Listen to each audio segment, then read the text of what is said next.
ప్రయత్నం చేశాం. సింగరేణి కోలు అధిక రేట్లు అమ్మితే దాన్ని తగ్గించేటువంటి ప్రయత్నం చేశాను. సింగరేణి కార్మికులకు న్యాయం చేసేటువంటి ప్రయత్నం చేశాం. ఉద్యోగాలకు లైఫ్ ఇన్సూరెన్స్ స్కీమ్స్ ఈరోజు కోల్ ఇండియా మొత్తంలో నరేంద్ర మోడీ గారు ముందు భయపడ్డారు. ఈరోజు కేంద్ర ప్రభుత్వ ఉద్యోగస్తులందరికీ కూడా మేము తీసుకున్నటువంటి నిర్ణయం కారణంగా ఈరోజు కోల్ ఇండియా గతంలో ఏదైతే ప్రమాద బీమా ఉంటుందో లైఫ్ ఇన్సూరెన్స్ 40 లక్షలు 30 లక్షలు ఉండేది, దానికి అడిషనల్గా ఈరోజు 1 crore అట్టడం పెంచాం. అంటే ఇప్పుడు ఎవరైనా ప్రమాదం జరిగితే 1,25,00,000 వస్తుంది. ఆ రకంగా సింగరేణిలో కూడా ఈరోజు అది ఇంప్లిమెంట్ జరుగుతోంది. మోడీ గారు ముందు అందరు అడుగుతారేమో ఎట్లా అనుకుంటే ఇప్పుడు మోడీ గారు ధైర్యం చేసి కేంద్ర ప్రభుత్వ ఉద్యోగస్తులందరికీ కూడా ఎవరైనా ప్రమాదవశాత్తు దురదృష్టవశాత్తు చనిపోతే వాళ్ళందరూ కూడా ఉద్యోగ భద్రత మన ఈ యొక్క ఆర్థిక భద్రత కింద కుటుంబానికి ₹1,00,000 అడిషనల్గా ఆయా డిపార్ట్మెంట్స్ ఇచ్చేటువంటి బీమాకు అదనంగా కేంద్ర ప్రభుత్వం ₹1 కోటి అదనంగా కేంద్ర ప్రభుత్వ ఉద్యోగస్తులందరికీ కల్పించింది. ఈరోజు అది కోల్ మినిస్ట్రీ తీసుకున్నటువంటి ఇనిషియేటివ్ కారణంగా దేశంలో ఉన్నటువంటి డిఫెన్స్ వాళ్ళకు కావచ్చు, పారామిలిటరీ వాళ్ళకు కావచ్చు, లేకపోతే అనేక రకాల ఇతర సెక్టార్లో పనిచేసేటువంటి వాళ్ళకు కూడా ఈ అవకాశం వచ్చిందని ఈరోజు ధైర్యంగా సంతృప్తితో మీకు అందరికీ మనం చేస్తా ఉన్నాం. ఏది ఏది కేంద్ర ప్రభుత్వం కూడా ఆయన చేసిందా? నేను ఎవరిని కాంట్రిబ్యూట్ వదలుచుకోలేదు. అందరం కలిసి చేసాం. పోనీ మాది కూడా 49% మేము కూడా చేసాం. అందరు మనోళ్ళే.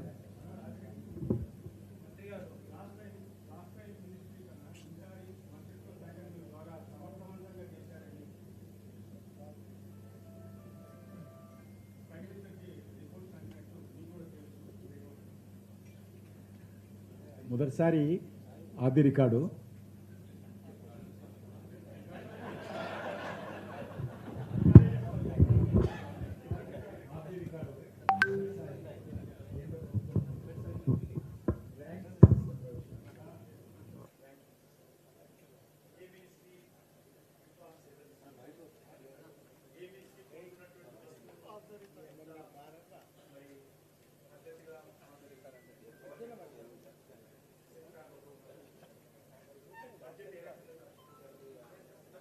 కార్మికులకు అందరికీ చెప్పాను. తెలంగాణలో భారతీయ జనతా పార్టీ ప్రభుత్వం వస్తే సింగరేణి కార్మికులు ఏదైతే ఇన్కమ్ ట్యాక్స్ చెల్లిస్తున్నారో ప్రభుత్వం తరఫున సింగరేణి కార్మికులకు రియంబర్స్మెంట్ చేస్తానని చెప్పాను. అప్పుడు ఉన్నటువంటి బీఆర్ఎస్ ప్రభుత్వాన్ని కూడా ఒత్తిడి చేశాను, డిమాండ్ చేశాను రాష్ట్ర ప్రభుత్వం భరించాలని. ఇప్పుడు ఉన్నటువంటి కాంగ్రెస్ పార్టీ ప్రభుత్వాన్ని కూడా డిమాండ్ చేస్తా ఉన్నాను, సింగరేణి కార్మికులు చెల్లిస్తున్నటువంటి ఇన్కమ్ ట్యాక్స్ రాష్ట్ర ప్రభుత్వం భరించాలని. వాళ్ళు చేయకపోతే వచ్చే 2028లో భారతీయ జనతా పార్టీ ప్రభుత్వం వచ్చిన తర్వాత తప్పకుండా సింగరేణి కార్మికులు చెల్లించేటువంటి ప్రతి రూపాయి ఇన్కమ్ ట్యాక్స్ మేము భరిస్తాం. ఎందుకంటే ఒక్కటి కాదు కదా, దేశంలో కొన్ని కోట్ల మంది ఉంటారు, కొన్ని వందల సెక్టార్స్ ఉంటాయి. రమేష్ గారు, కొన్ని వందల సెక్టార్స్ ఉంటాయి. ఒకరికి ఇస్తే ఎగ్జామ్షన్ అందరికీ ఇవ్వాలి. ఇక ఇన్కమ్ ట్యాక్సే తీసేయచ్చు మొత్తం. సింగరేణి కార్మికులు ఒక్కటే లేదు కదా దేశంలో, అది ఆల్ ఇండియా దృష్టిలో కొన్ని వందల సెక్టార్స్ ఉన్నాయి. మా దగ్గర 25 లక్షల మంది పనిచేస్తారు కోల్ సెక్టార్లో. మైనింగ్ సెక్టార్లో ఆల్మోస్ట్ 50 లక్షల మంది పనిచేస్తారు. ఒక కోల్ సెక్టార్లోనే 25 లక్షల మంది, మైనింగ్ సెక్టార్లో 50 లక్షల మంది. అనేక రకాల ఉద్యోగస్తులు అనేక రకాల క్రిటికల్ ప్లేసెస్లో పనిచేస్తారు. కాబట్టి అది చాలా మన స్థాయిలో నా స్థాయిలో తీసుకునే నిర్ణయం కాదు, చాలా పెద్ద నిర్ణయం. కొన్ని లక్షల కోట్ల రూపాయల ఇంపాక్ట్ ఉంటుంది కేంద్ర ప్రభుత్వం మీద. కాబట్టి అది చాలా సున్నితంగా పరిష్కారం చేయడానికి అవకాశం ఉన్నటువంటి ఈ సమస్య ఏదైతే ఉన్నదో రాష్ట్ర ప్రభుత్వం భరించాలని కోరాను.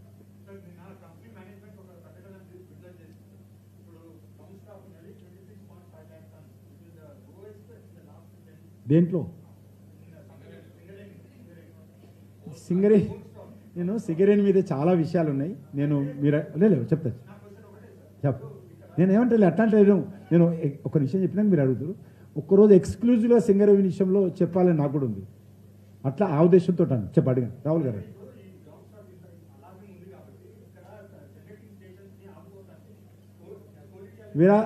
వీరారెడ్డి గారు ఉన్నారా? ఇప్పుడు ఏదో ఉత్తరం వచ్చింది, కేటీఆర్ గారు మనకు పంపించారు, దాని మీద మనం రిపోర్ట్ తీసుకోమన్నాం. ఏమైంది? ఏదో కోల్ మింగారు, నమిలి మింగారు అని చెప్పాడు కదా. ఎవరు మింగారు అది?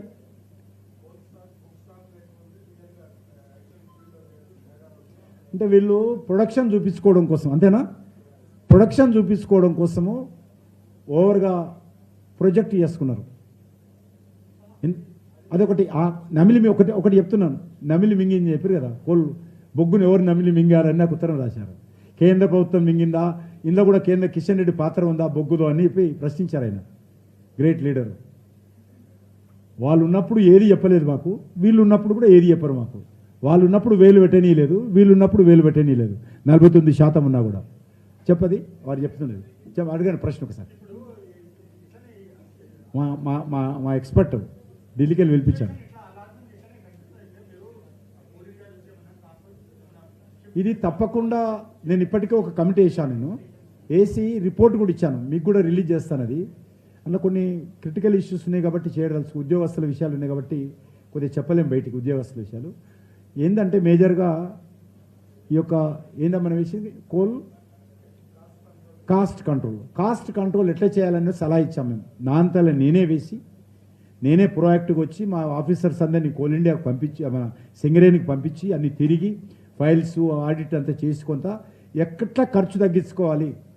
విపరీతంగా ఖర్చు పెరుగుతుంది, లేకపోతే రేపు సింగరేణి అస్తిత్వానికే ప్రమాదం వస్తుంది, సింగరేణి కార్మికులు రోడ్డున పడతారు అనేటువంటి ఆలోచనతోటి కొంత కాస్ట్ కటింగ్ సంబంధించి రిపోర్ట్ వచ్చిన తర్వాత నేను ఇదే సింగరేణి భవన్కి వెళ్ళి మొత్తము కోల్ ఇండియాకి సంబంధించినటువంటి, మన సింగరేణికి సంబంధించినటువంటి మొత్తం డైరెక్టర్లను, ఎండీని పిలిచి, మన ఎనర్జీ సెక్రటరీ కూడా పిలిచి మీటింగ్ పెట్టి వాళ్ళందరికీ రిపోర్ట్ మీద నేనే వాళ్ళకి తెలియజేయడం జరిగింది.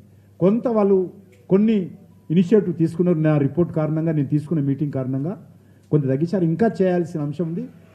సింగరేణి దాన్ని ఏ రకంగా ఇంకా బాగా చేయొచ్చు అనే విషయంలో నేను రెగ్యులర్గా మానిటరింగ్ చేస్తున్నాను. త్వరలోనే సమగ్రంగా కొంత వివరాలతో మీ ముందుకు వస్తాను.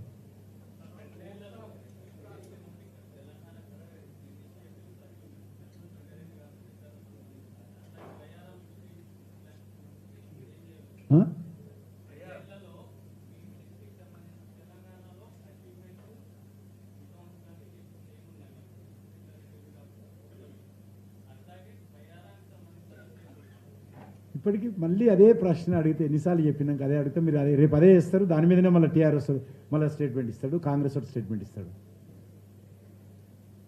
కాబట్టి ఇంతకుముందే చాలాసార్లు బయ్యారం విషయంలో పార్లమెంటులో బయట మనం చెప్పడం జరిగింది. అది అడిగితే ఎన్నిసార్లు అడిగినా అదే ఆన్సర్ ఉంటుంది. ఎందుకంటే అక్కడ ఫ్యాక్టరీ పెట్టేది నీ డబ్బులో నా డబ్బులో కాదు, అందరి డబ్బులు. ఇప్పుడు దిక్కు కంపెనీలు మూతపడుతున్నాయి. ఆల్వెన్ కంపెనీ మూతపడ్డది, సింగరేణి లాస్లో వస్తుంది, అదేవిధంగా మన హెచ్ఎంటీ మూతపడ్డది, చాలా కంపెనీలు మూతపడుతున్నాయి. ఎవరి పైసలు అవి?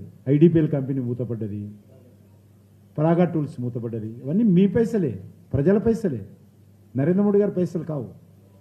కాబట్టి అవన్నీ చూసి ఆలోచించి నిర్ణయం తీసుకోవాలి. ప్రభుత్వం ఇప్పటికే స్టాండ్ తీసుకుంది.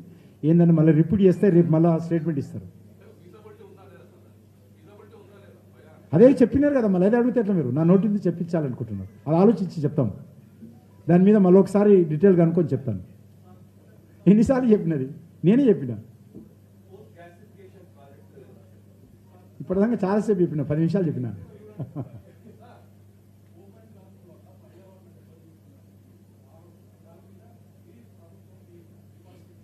మేము ఓపెన్ కాస్ట్ మైనింగ్స్ను కొద్దిగా తగ్గించాలని దృక్పథంతో మేము అండర్గ్రౌండ్ మైనింగ్కి సంబంధించినటువంటి ఇన్సెంటివ్స్ పెంచాం.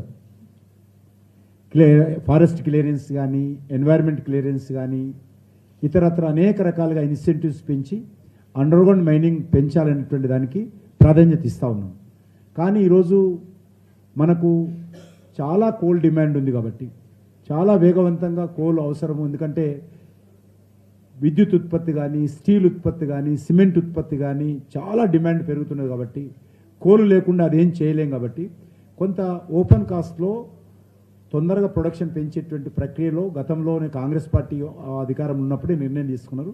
అది కంటిన్యూ అవుతుంది. కానీ ఇటీవల మోడీ గారు ప్రధానమంత్రి అయిన తర్వాత ఈ యొక్క అండర్గ్రౌండ్ కోల్ మైనింగ్ పెంచడం కోసం, అండర్గ్రౌండ్ మైనింగ్ సిస్టమ్ పెంచడం కోసం ఇన్సెంటివ్స్ ఇచ్చి ప్రైవేట్ సెక్టార్లో కానీ పబ్లిక్ సెక్టార్ యూనిట్స్ని కానీ ప్రోత్సహిస్తూ ఉన్నాం.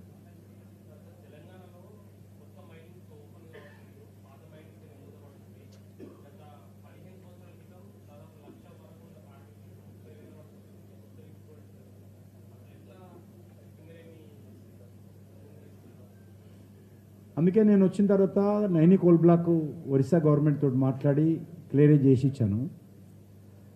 వాస్తవంగా బీఆర్ఎస్ ప్రభుత్వం, అందుకే మళ్ళీ ఇవన్నీ వస్తాయని నవ్వుతున్నాను నేను.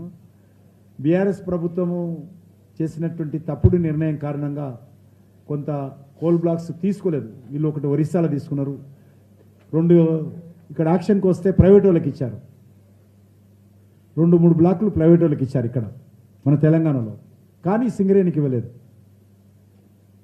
కాబట్టి మేము కేంద్ర ప్రభుత్వం కొన్ని ప్రిటెడ్ బ్లాక్స్ వాళ్ళకి ఇస్తే వాళ్ళు అవి తీసుకెళ్ళి ప్రైవేట్ వాళ్ళకి ఇచ్చారు, అవి సింగరేణికి ఇవ్వాలి. నా కోరిక కూడా అంతే. ఇప్పుడు రేపు ఏమైనా ఏ బ్లాకులు ఉన్నా తెలంగాణలో యాక్షన్ అయినా కూడా సింగరేణే తీసుకోవాలా, ఏ వచ్చినా కూడా సింగరేణికి ఇవ్వాలా, ప్రైవేట్ వాళ్ళు ఎవరు తీసుకోకూడదు. ఎందుకంటే సింగరేణి రక్షించుకోవాలంటే అది ఏకైక మార్గం అని కోరుతాను.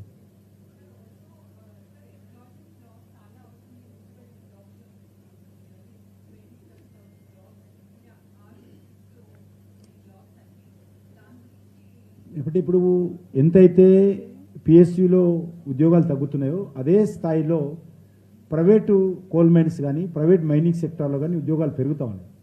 గతంలో కమర్షియల్ కోల్ మైన్స్ లేకుండేది. ఇప్పుడు మీకు వచ్చేటువంటి 2 సంవత్సరాలలో చాలా పెద్ద ఎత్తున ఇప్పుడు 800 మెట్రిక్ టన్స్ కమర్షియల్ మైన్స్లో వస్తుంది, అంతే కదండి. 800 million tons coal production private commercial మైన్స్లలో వస్తుంది ప్రొడక్షన్. అది వచ్చేటువంటి 2-3 సంవత్సరాల్లో విపరీతంగా పెరగబోతుంది. ఎందుకంటే మోడీ గారు వచ్చిన తర్వాత ఏవైతే 2015, 16, 17, 18లో కోల్ బ్లాక్స్ యాక్షన్ మొదలు పెట్టామో అవన్నీ కూడా ఇప్పుడు పూర్తి స్థాయిలో క్లియరెన్స్కి వచ్చి ప్రొడక్షన్కి వస్తూ ఉన్నాయి, వరుసగా వస్తాయి. దాని కారణంగా చాలా పెద్ద ఎత్తున ప్రైవేట్ సెక్టార్లో ఉద్యోగాలు వస్తాయి. నేను ఇంతకుముందు చెప్పాను, గవర్నమెంట్ 5 లక్షలు డైరెక్ట్ ఎంప్లాయ్మెంటు, 25 లక్షలు ఇండైరెక్ట్ ఎంప్లాయ్మెంటు, సుమారు 50 లక్షలు ఓవరాల్గా స్టీల్ కంపెనీలు కావచ్చు, ఇతరత్ర కావచ్చు, డైరెక్ట్ ఎంప్లాయ్మెంటు ఈరోజు మరి లైమ్ స్టోన్లో కావచ్చు, ఐరన్ ఓవర్లో కావచ్చు 50 లక్షల ఉద్యోగాలు దేశవ్యాప్తంగా ఉద్యోగాలు వస్తాయి. అందరం కలిసి భోంచేద్దాం. ధన్యవాదాలు.